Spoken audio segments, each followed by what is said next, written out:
So out of all of these shonen series that have been coming out over the past couple of years, one that is very interesting for me is Dr. Stone. There is a lot of reasons for this, and I've been reading Dr. Stone since day one, and kind of watching it progress over the years has been actually a rather good journey. The main reason I heavily emphasized on reading this series was because of the author, or I should say the artist, Boichi, someone that I'm actually a very big fan of. He's done a lot of really incredible work, he's an amazing artist, and seeing him kind of traverse over to a shonen demographic is something that I don't think I would have ever imagined. A lot of his stories are very dark, very mature, and even his art style suits that perfectly. When I seen the art style for Dr. Stone, I was intrigued. I knew this was a morph on Boichi's artwork, and he was changing his style to obviously suit a shonen demographic, and I appreciate that. It's something that I was really fascinated with, and that drew me to Dr. Stone. What made me keep around was actually the author of Eyeshield 21, I forget his actual name, his writing tactics, the way he handles things, and how he actually integrates a lot of his own writing tactics, but also mixed with Boichi's writing tactics to help kind of emphasize this very interesting world, this very interesting dynamic of technology advancements and everything in between, and just how the characters are very unique in nature. It might be kind of bad to say that there's not one massive thing for me that stands out for Dr. Stone. Not really the story, or the characters, or the things that they're doing, or even the designs, but all round, I feel like there's a lot of comfortability there. The story is extremely well-rounded, I believe, in every single nature. It's not your typical shonen series, so I feel like a lot of people would be turned off by it and not necessarily enjoy it,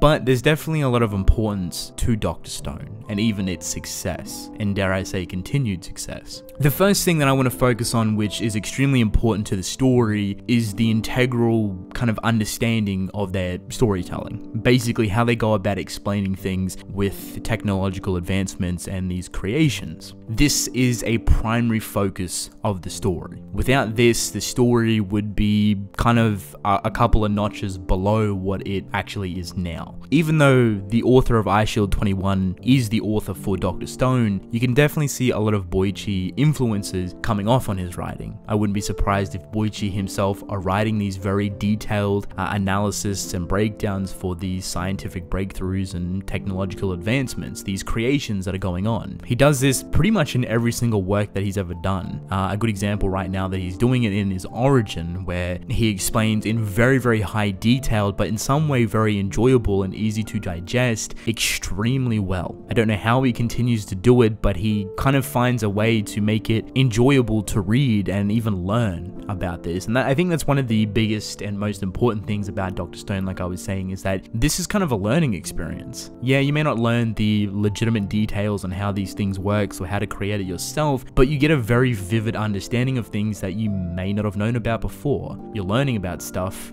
just by enjoying a series and reading it. Not only that, but it helps you kind of understand the importance of this said kind of technological piece that they are creating for the time, and how it heavily impacts the story that they are in, the world that they are in, as they are trying to push civilization back into a kind of modern day. They're going from a bare minimum, living off the land, no technology whatsoever, to slowly increasing these advancements with technological creations and building these devices to kind of better these futures. The dynamic and the contrast between this is extremely interesting, and it's a pretty vital, important piece to Dr. Stone's storytelling, as it kind of goes through the technology of different ages. Obviously, thanks to our main character Senku, who is basically a child genius and prodigy, which a lot of people have seen as a cliche, but I don't actually downplay it all too much. There's a lot of character development to be had, and I think that's a lot of concerns with people, is that they think that there's no character development for Senku because he's already so intelligent. But the thing is, the technological advances and the creations and the devices that they're building, they don't have the same material as they did back in the modern days. So it is a learning progress in itself to build these devices from the usages that they have now. That in itself is development. And there's always going to be times when Senku doesn't actually know what to do to a certain extent. Even some of the newest chapters have showcased that Senku needs a lot of other people to rely on to help kind of better the future that he's aiming for. Character development. I think from here,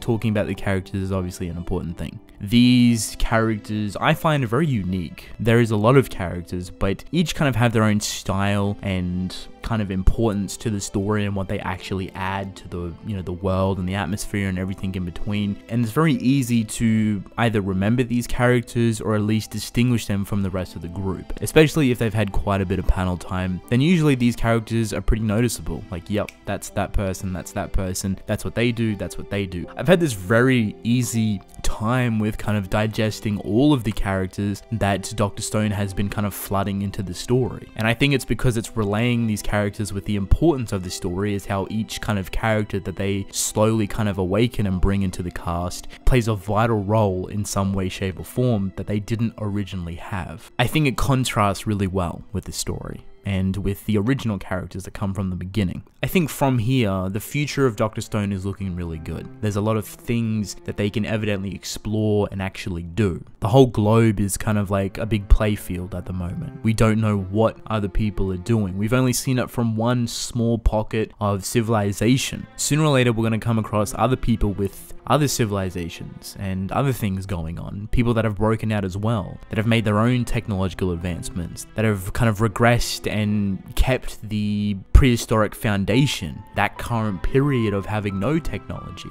How are they going to feel about Senku and everyone else with all these tech coming in and invading their place? The story itself is kind of a really good depiction of modern society as well, as it's kind of alluded that society, or at least technology, has pushed so far, at least in the beginning of the story, that it ultimately regressed itself, that the world was kind of quote-unquote sending a sign or a signal to purge absolutely everything and to bring Earth back to a natural state, a sustainable state. And that's kind of like a big moral conflict at the beginning of the story. It's actually the first major arc and the first major villain. Tsukasa, who is the first major villain of the story, is someone that does not want to go back to those technologically driven days. He wants to kind of rebuild the world, a nation, in his own way, shape or form that doesn't rely on such advancements that will ultimately ruin the world once again, as he kind of sees it like that. A world that needed to be purged by all of the overuse and over mining and overproduction and absolutely everything to bring it back to a better and more sustainable state. Ultimately, his